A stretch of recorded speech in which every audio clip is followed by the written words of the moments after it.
Terima kasih Anda masih bersama kami di Berita Padang. Bagi Anda yang baru saja bergabung, kami hadirkan kembali 3 berita utama pada pagi hari ini.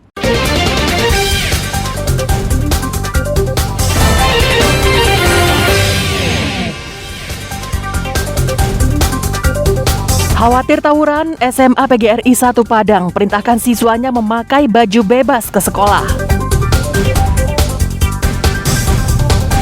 Puluhan barista adu kehebatan dalam meracik kopi dan teh di Solo Selatan.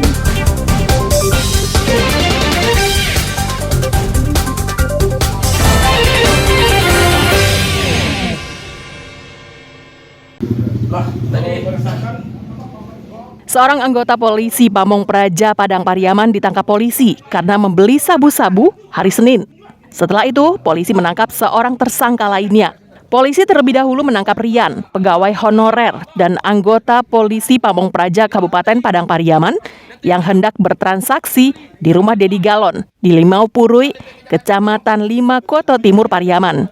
Saat penggeledahan, polisi menemukan lagi 5 paket sabu-sabu ukuran besar, sedang, dan kecil di dalam lemari. Di hadapan wali nagari setempat, kedua tersangka tak bisa berkutik karena polisi telah mengantongi barang bukti. Rian sendiri adalah seorang pemakai narkoba dan sekaligus sebagai pengedar. Penangkapan ini berdasarkan laporan masyarakat yang curiga dengan aktivitas Dedi Galon. Selain itu, polisi juga menyita sejumlah uang, 2 buah telepon genggam, dan 1 sepeda motor yang dijadikan barang bukti. Amankan di sebuah rumah milik dari tersangka. Untuk tersangka 2 orang, yang satu inisial R dan satu inisial D. Yang satu adalah oknum pegawai honor dari polisi Pamong Praja PP Padang Preman.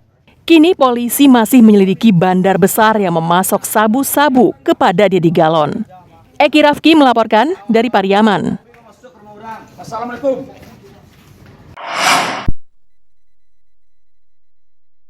Dalam rekaman kamera pengintai ini terlihat seorang wanita di Payakumbuh menjadi korban jambret di jalan raya. Berdasarkan rekaman tersebut dan keterangan sejumlah saksi dan korban, tim Opsnal Satreskrim Polres Payakumbuh bergerak memburu penjambret yang kerap beraksi di Payakumbuh ini. Diawali dengan ditangkapnya satu pelaku yang tengah tidur di rumahnya, polisi mendapat keterangan pelaku lain yang terlibat. Berdasarkan informasi tersebut, 3 penjambret berhasil diringkus di provinsi tetangga. 2 diantaranya ditembak polisi karena berupaya kabur. Hasil pemeriksaan terungkap jika komplotan ini telah lama beraksi di Pekanbaru dan Payakumbuh. Setiap kali beraksi, mereka selalu berpasangan. Sasarannya adalah perhiasan yang dikenakan emak-emak. Jika berhasil menjambret di Pekanbaru, maka mereka kabur ke Kabupaten 50 Kota. Di sini mereka kembali menjambret dan kabur ke Pekanbaru. Yang pertama mungkin di daerah Mudik, ya, daerah Mudik 1 orang. Dari pengembangan tersebut ada 1 kelompok lagi. Kita langsung melakukan pengejaran ke daerah Pekanbaru. Orang ini asli dari Pekanbaru, jadi melakukan pencurian dengan kekerasan jambret dari Pekanbaru dan langsung ke sini ke Payakumbuh. Pelaku ini cukup sadis juga ini, ya karena seperti kejadian yang di daerah Padang Tinggi, dia sempat menyerempet si korban, akhirnya terjatuh, itu ada tergambar dari CCTV. Saat ini keempat pelaku sudah ditahan di Polres Payakumbuh. Sementara itu polisi masih terus mengejar komplotan lain. Sri Luis melaporkan dari Kota Payakumbuh. Kita masih menerima pelayanan kesehatan gratis untuk seluruh warga. Pemerintah Kabupaten Solo Selatan menggelar lomba meracik kopi dan teh beberapa hari lalu. Ini merupakan bagian dari festival teh dan kopi yang diadakan Sabtu dan Minggu pekan lalu. 2 barista atau pembuat kopi ini tengah unjuk kebolehan di atas panggung.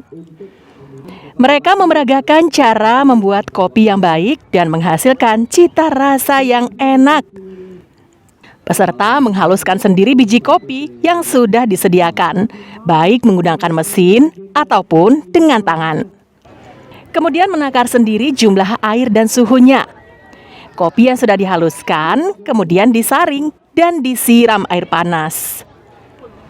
30 peserta lomba meracik kopi ini berasal dari daerah Solo Selatan dan Kabupaten Solo. Mereka punya teknik tersendiri untuk mendapatkan cita rasa yang diinginkan. Rata-rata peserta sehari-hari bekerja dan menyuguhkan kopi di kafe. Sebenarnya banyak Selain seduh kopi, kita juga masih cara ada teknik banyak seduhannya sih Pak. sajian Nah, dari yang kafe terpenting Kios itu yang sebenarnya ada kita untuk kalau siang untuk tentu saja. buat Juga bertanding di belakang ada tenda atau untuk olahraga yang battle menyediakan harus banyak enjoy dulu dan jenis persiapan makanan, banyak jenis cara minuman untuk kita menyeduh nikmati. manualnya yang Di tenda yang putih dilatih sendiri berulang-ulang, masih ada seperti itu. beberapa. Kita sedikit dengarkan Binnya, apresiasi dari Bapak binnya, Bupati Solok suhunya, Selatan memberikan kita harus tahu itu suhunya harus apresiasi kepada pas. peserta yang melakukan green seduh kopi size-nya. hari ini. Kepada Bapak Karinas Hasil racikan peserta dinilai oleh 3 juri. Tak penting peserta menggunakan teknik apa, namun menurut juri, rasa yang dihasilkan adalah poin utamanya.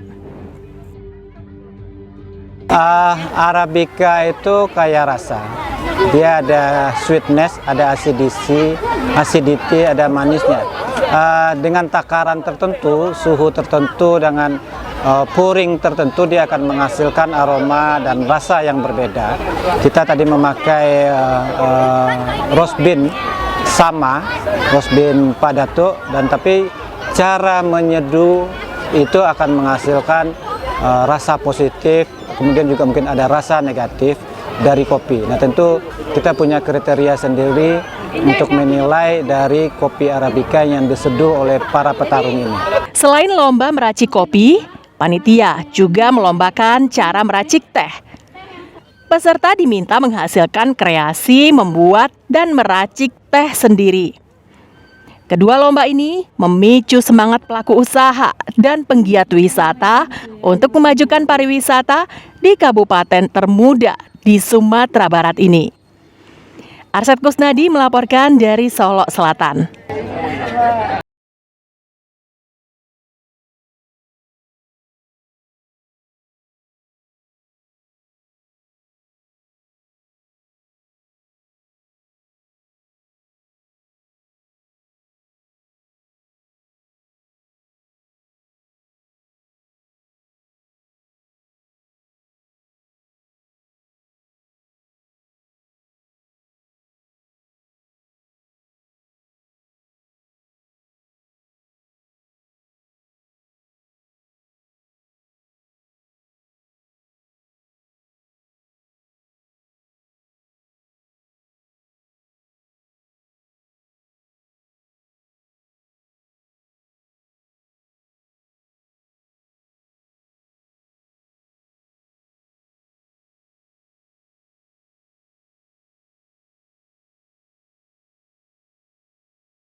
Distributor mie-ramen kemasan, serta juru masak di salah satu tempat hiburan di Bali ini memilih membuka usaha sendiri saat dunia mulai diterpa pandemi COVID-19 tahun 2020 lalu.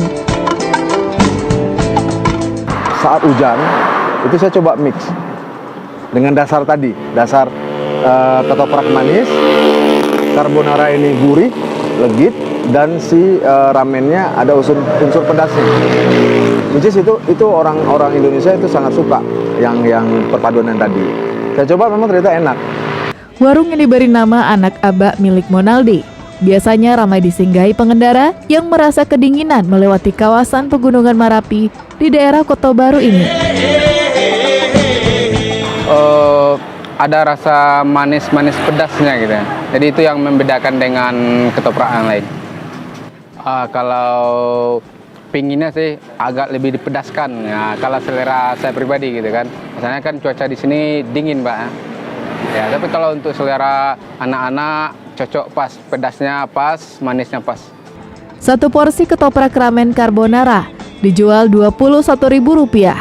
Dengan harga segitu, pengunjung sudah bisa merasakan kelezatan kuliner 3 negara sekaligus. Ketoprak ramen carbonara ini cocok untuk suasana dingin seperti di kawasan Gunung Merapi yang ada di belakang saya ini. Dan ini rasa manis pedasnya sangat cocok di lidah orang Sumatera Barat. Arsyad Kusnadi melaporkan dari Kabupaten Tanah Datar, Sumatera Barat.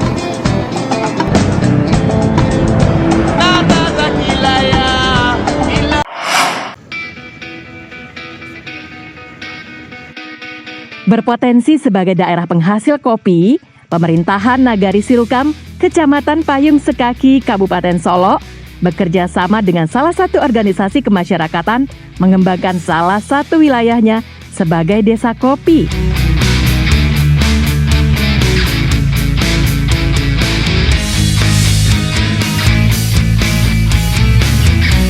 Letak geografis yang berada di ketinggian membuat daerah Sirukam di Kecamatan Payung Sekaki, Kabupaten Solo sangat cocok untuk pengembangan budidaya kopi.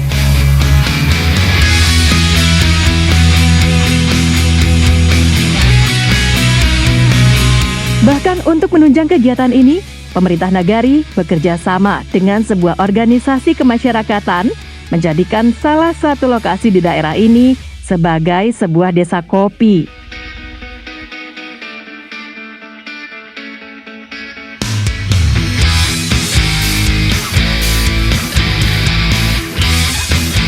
Berbagai jenis tanaman kopi mulai dibudidayakan. Namun yang menjadi unggulannya adalah kopi jenis Robusta dan jenis Arabica, karena tanaman kopi jenis ini lebih cocok dengan kondisi daerah.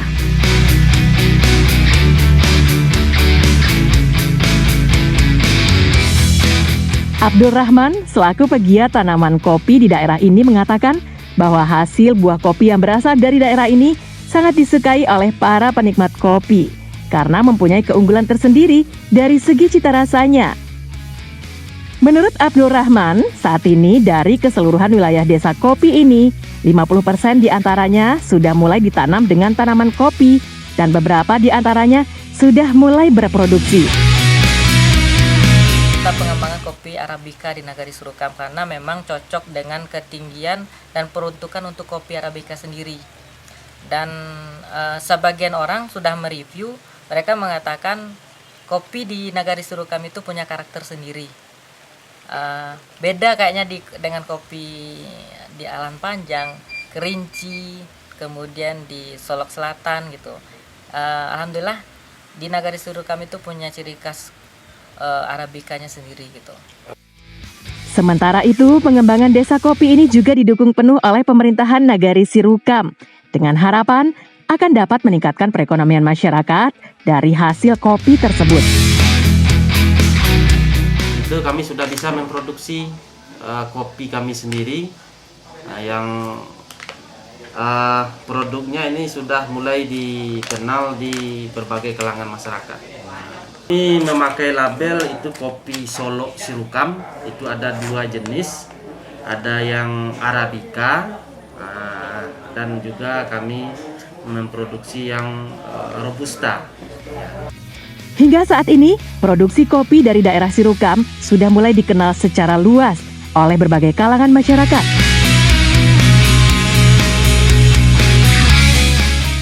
Bahkan, kopi yang diberi label Solo Sirukam ini pun sudah mulai dipasarkan ke beberapa daerah lainnya di Sumatera Barat.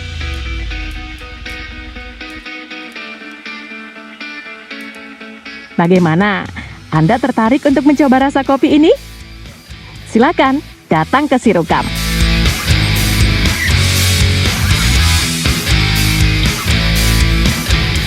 Karnadi melaporkan dari Solo.